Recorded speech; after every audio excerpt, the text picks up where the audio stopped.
In every ocean in the world, from coastal shorelines to the tropics to the poles, to the endless deep expanses, live the most widespread creature in the world after humans. Through the centuries, it's been given many names: blackfish, grampus, whale killer. And while the seas are full of creatures vying for their place on the food chain, the orca is unequivocally on top. Their Latin name, Orcinus orca, is derived from the name Orcas, god of the underworld and champion of death, an apt reference to their fierce hunting reputation. They are the ultimate apex predator of the ocean, hunting everything from fish to seals and sea lions to humpback whales and even great white sharks. And it's not just what they hunt, but how they do it that sets them apart from every other animal. In the case of great white sharks, orcas will chase them down in packs and ram into their sides. The blow stuns the shark, allowing the orca to flip the great white over and hold it upside down, which paralyzes and drowns it. And the orcas don't simply eat the shark either. They carefully extract and consume just the livers, with an almost surgical precision. Great whites are so terrified of orcas that if a shark escapes an encounter with an orca, the shark will immediately flee their hunting ground and stay away for up to a year. Packs of Antarctic orcas use the cunning tactic of working together to make waves to wash seals off floating ice. Other groups swim in circles around schools of fish, blowing bubbles while slapping their tails on the water to corral the fish to the surface, where they can be annihilated in mass. They have been seen to coordinate hunts between as many as 50 individuals, and are constantly innovating new, often terrifying hunting methods. Hunting strategies like this have entranced scientists for years because of their apparent military precision. How are orcas able to communicate and coordinate such complicated concepts? How do they come up with so many new ideas and implement them so effectively? While many of these answers are still being uncovered, research is starting to get inside the minds of orcas, revealing just how powerful the orca collective can be.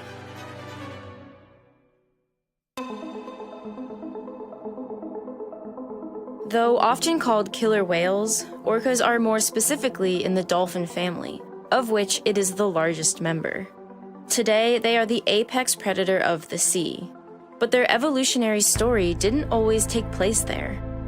50 million years ago, this land-dwelling, wolf-sized creature called the Pachycetus lived along the edges of a shallow ocean, where it ate fish and other small sea creatures.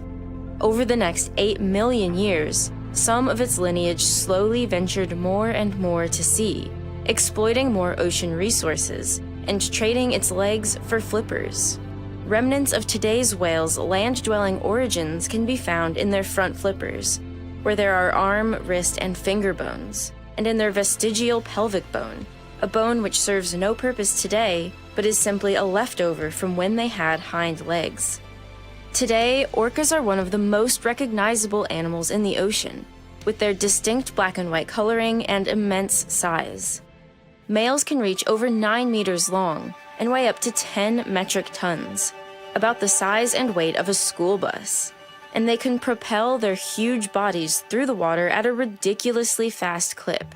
An orca's body is cylindrical and tapers at each end to form a hydrodynamic shape. This shape, along with the orca's size and strength, makes it the second fastest marine mammal, reaching speeds of up to 35 kilometers an hour. At times, they've been seen leaping 15 feet into the air, and you would not want to be their target. Their bite force exceeds 131 megapascals. For reference, a great white's bite force is estimated to be only 27.5 megapascals. Acting alone, their size, speed, and terrifying jaws would probably be enough to put them at the top of the food chain in the ocean. But they don't operate alone. Orcas almost always work together in deadly pods. The pod is a family unit based on the maternal group. A typical matriline consists of an older female or matriarch and her male and female descendants. These groups work together in sometimes perfect synchrony, with a precision that is hard for scientists to wrap their heads around. Likely, the basis for this teamwork is a refined and complex form of communication. We don't know yet exactly what they're saying, but researchers believe that their huge repertoire of sounds, calls, and whistles communicate complex messages to one another. In the 1970s, scientists started to record and analyze the numerous sounds orcas make beneath the waves, in an attempt to gain insight into their mysterious underwater language. First, they heard many clicks, called click trains. These are the sounds the whales use for echolocation, as they look for food sources and map their underwater environment with sound. To create a click train, the orca takes a breath, and pressure from streams of air bubbles move up the airway from the lungs. This causes two flaps called the phonic lips to slap together. The clicking vibrations are then transferred to their bulbous forehead, aptly called their melon. The melon is an organ made up of specialized fats that help sound propagate. The clicks are organized into a beam as it travels through the melon. The sound is then emitted outwards as a series of high-frequency clicks, and spread through the water like a flashlight beam. Each click lasts less than 1 millisecond, with frequencies ranging from 20 to 60 kilohertz, and with levels recorded over 220 decibels. Decibels underwater are measured slightly differently than in air, making this seem extreme, but it is still insanely loud. If the sound waves hit an object, some sound waves bounce back to the whale in the form of an echo. Specialized fatty tissues in the jaw area pick up the sound, and auditory nerves conduct it to the middle ear and brain, where it creates a picture of the environment for the orca. Echolocation allows killer whales to detect fish at distances of up to 500 feet, much further away than they could see in the dark, murky water. They can even differentiate acoustic signatures of different swim bladders of different species of fish, to ensure they get their favorite kind. Killer whales in the North Pacific, for example, prefer to eat almost exclusively Chinook salmon, whose range exceeds 15,000 square miles. This huge area is occupied by hundreds of other species of fish, including 5 other species of salmon, whose populations are often far more abundant than the Chinook salmon.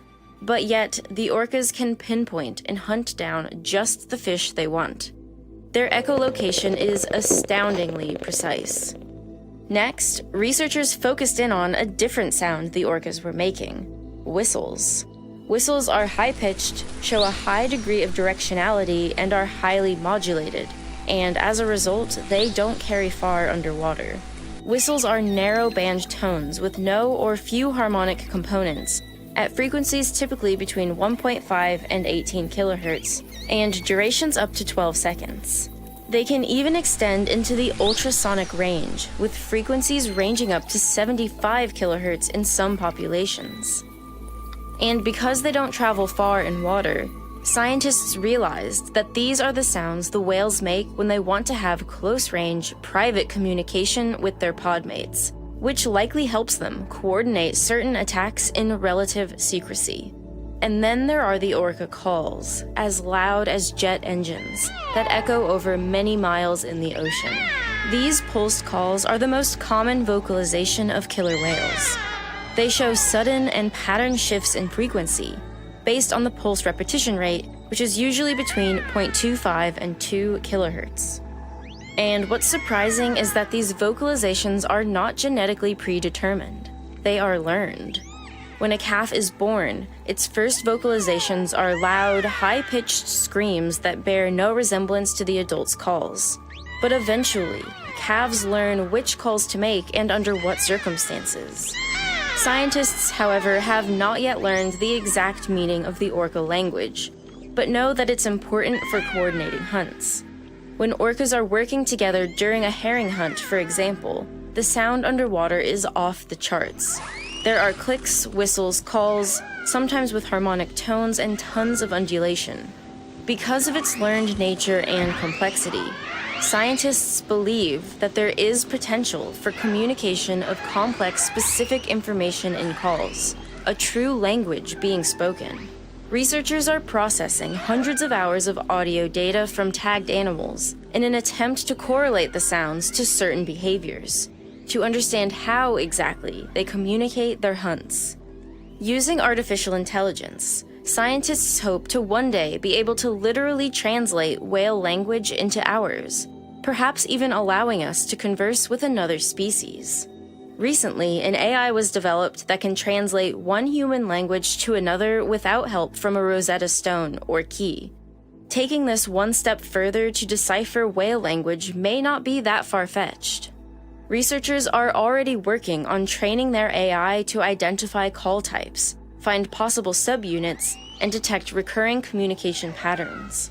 This, correlated with observed behavioral patterns, may one day decode the orca's language. But beyond giving hunting signals, orca language serves another purpose. Language is the basis for every orcapod's group identity, an identity so solid that orcapods, in a sense, have cultures as rich and varied as our own. And it is this culture, this group identity, that sets them apart as the most effective predators in the ocean. Though many pods of orca often live in close proximity to each other, they can lead wildly different lives. A type of pod called resident pods live in relatively predictable locations, largely around coastlines, such as the well-studied northern and southern residents off the coast of British Columbia. These are the most common types of orca, and many pods of resident orcas can live near each other, not exactly living and working together, but on occasion interacting. These pods typically have an average of 14 members, but up to as many as 50, and they typically hunt fish. But then there's another type of orca, called transient orcas, that are far more rare. These elusive and mysterious whales occur sporadically in unpredictable locations, often staying submerged for much longer than residents, hugging the shore but staying out of sight. These renegade orcas travel huge distances over their lives, with some pods of transients known to travel between Alaska and California. Transient pods are much smaller, averaging around 3 members, and they typically hunt marine mammals like sea lions. Transient orcas do not interact with resident orcas. It was clear to researchers from the beginning that orcas opt to live in these groups.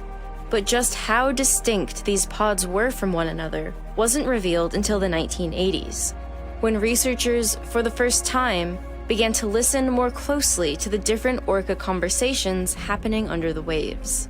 And what they found was that each pod has its own collection of calls, referred to as their very own dialect.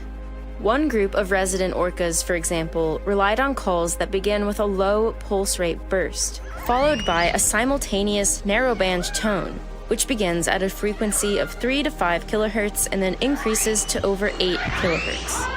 Another group of resident orcas uses a different type of call altogether, a low-frequency, gradually rising tone, followed by a lower-pitch pulse, which is then followed by a sudden shift to a high-frequency tone and ending with another low-pitched burst. Resident orcas can have dozens of identifiable calls like this, each completely unique to their specific pod. And the difference in calls between resident and transient orcas, even in the same area, gets even bigger. Transient whales overall are very quiet compared to the residents. When they are foraging, they're usually completely silent, not even using echolocation, which is heard in abundance in resident pods. But all transient orcas studied in the Pacific Northwest shared one type of distinct call, usually used while foraging, and even then they did so rarely. A long, quiet, low-frequency call. The different orca dialects often go unchanged within a pod for decades, indicating that they're likely an essential way to maintain group identity. And this group identity is the key to their unrivaled success. A cultural species behaves differently than a species where everything is determined genetically. With each orca dialect comes a suite of wildly varied behaviors from group to group, each with particular traditions that allow them to carve out a specialized niche, hunting a particular target with a sophisticated, sometimes terrifying strategy. The killer whales off the coast of Argentina have perhaps the most startling tradition of all. It was first observed in 1985, and scientists could almost not believe what they were seeing. When the tide is high and the sea is calm, The orcas snag sea lions directly from the shore by intentionally beaching themselves. Like a terrifying tsunami, the orca surfs on an advancing wave until it's close enough to grab the unsuspecting sea lion from the tumultuous surf zone. Sea lions are notoriously clumsy on land and during the transition from swimming to walking in shallow and turbulent water. So by the time they notice death itself approaching, it's usually too late to get away. Once grounded, the whale arches its body with its head and tail lifted and rocks sideways. This motion orients it parallel to the beach, and a subsequent wave helps to lift it off the bottom. The whale can then swim back into deeper water, carrying the prey in its mouth, where it will eat it or share it with its pod. This intentional beaching technique is a tricky maneuver. It's not easy for the orcas to synchronize their movements with the waves coming in and then back out. And if they miscalculate, they risk getting actually stuck, which can prove to be deadly. There are 30 orcas that live along this stretch of coastline, but only 13 orcas have mastered the stranding technique. To get to this level of mastery, they have gone through years of rigorous teaching and training. Young orcas can be seen with older adults practicing again and again, beaching themselves repeatedly, but not yet trying to catch any prey. Sometimes the older orca introduces a prop, like seaweed, to enrich the training. It's always females who teach the young orcas, and they do so with remarkable care and patience. Some young whales never make it through the training. The feeling of going aground and the feeling of their entire body weight out of the water freaks them out enough to never try again. Only a few ever get the hang of it. The young orca's first attempt to catch live seals might not happen for years. And when it does, they still need the assistance of an adult to return to the water with their prey. This shows that learning hunting techniques needs a high degree of skill and requires high parental investment to reduce the associated risk. And though difficult, time-consuming, and dangerous, social transfer of skills like this through apprenticeship is one of the key reasons orcas are so highly adaptable, and thus such formidable predators throughout the entire world. The culture in groups of orcas is so profound that scientists even believe that orcas are the only non-human organism whose evolution is driven by it. Just as some humans have evolved to tolerate lactose, for example, as cow milk became increasingly introduced to our diets, orcas too are evolving due to their choices and traditions. Transient orcas are even so distinct from resident orcas that scientists believe it's a matter of time until they become their own species. Not because geography separated them, but because culture did. But there's one more key ingredient, without which none of the orca's complex culture would be possible: the orca's giant brain and incredible intelligence. Orcas have the second biggest brain in the animal kingdom after sperm whales. It weighs in at a whopping 5.4 to 6.8 kilograms. But exactly how brain size translates to intelligence is not straightforward.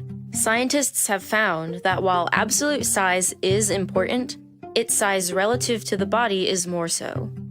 The larger the brain is relative to the body, the more brain weight might be available for more complex cognitive tasks. One measure, called the encephalization quotient, or EQ, tries to measure this ratio, and is used to convey how small or large a species' brain is compared to other species with a similar body size. And orcas are near the top of the list. Humans have the largest, with an EQ of about 7. Bottlenose dolphins are next, with an EQ of around 4. And next are the orcas, at about 2.5. But beyond this impressive brain-to-body ratio, compared to other mammalian brains, the orca brain is, in many respects, highly unusual, because it has extremely pronounced wrinkling and folding in the cerebral cortex. This wrinkling is called gyrification. Gyrification increases the amount of total cortical nerve tissue that processes information, making brains with more wrinkles and folds able to handle more data and process it faster. Cetaceans, the toothed whales and dolphins, have significantly higher gyrification compared to land mammals. The gyroencephaly index for humans is 2.2. For bottlenose dolphins, it's 5.6, and for orcas, it's 5.7, the most gyrified brain in the world. Yet, perhaps the most fascinating structure in an orca's brain is its extremely developed insular cortex. The insula is involved in consciousness and the regulation of emotions, like compassion, empathy, interpersonal experience, and self-awareness. This means the orca may be emotionally intelligent in the same way we are, aware of the feelings of others, and aware of its own existence. And this may be the ultimate measure of consciousness in the animal kingdom. In 2001, researchers put orcas to the test, a test to gauge if orcas do indeed have a sense of self, by determining whether they can recognize their own reflection in a mirror as an image of itself.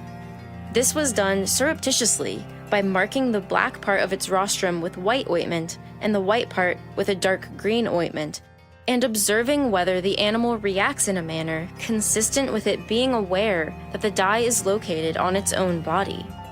Such behavior might include turning and adjusting the body in order to better view the marking in the mirror. And the orcas in the study not only noticed the markings, but seemed to be completely fixated on them. They had spent time in front of mirrors before, but with the markings seemed to not be able to look away.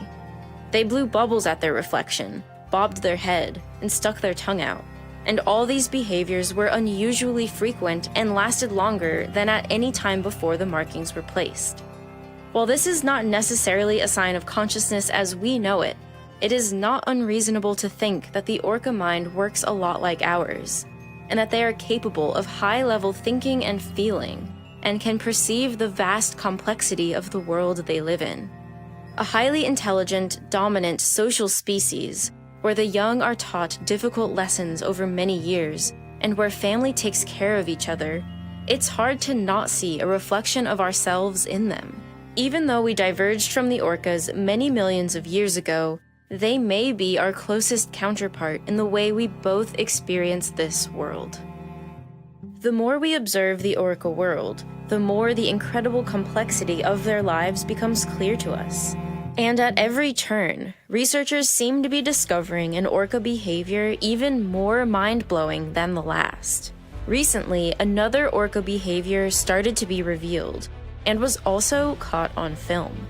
Orcas are notorious for working together with other orcas. But now they've been caught on camera not just working with their own pods, but with a completely different species, the humpback whale. What is sometimes their prey, humpback whales are now acting as their partner in some areas, as they help each other in hunting shoals of herring.